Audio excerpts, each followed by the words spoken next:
Hello everyone, welcome to the channel Touch to Click. In this video I will show you how to save a Google Doc as a file so you can easily download your document in different formats to your computer. Now let's get started. Step 1. Open your Google Docs document.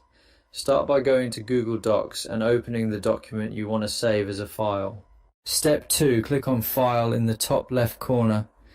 At the top of the Google Docs page you will see the File option in the menu bar. Clicking on it will open a drop-down menu that contains different options related to managing and exporting your document. Step 3. Click on Download. In the File menu, scroll down until you find the Download option. Step 4. Select your preferred file format such as Microsoft Word, docx, or Open Document format.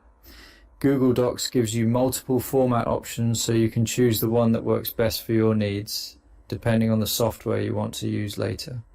Step 5. Click on the format to start the download. Once you select the file format, the document will automatically begin downloading to your computer.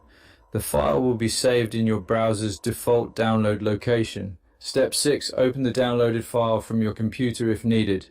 After the download is complete, you can go to your computer's Downloads folder and open the file using the appropriate program like Microsoft Word or another compatible application. Thank you for watching, and don't forget to subscribe to the channel Touch to Click.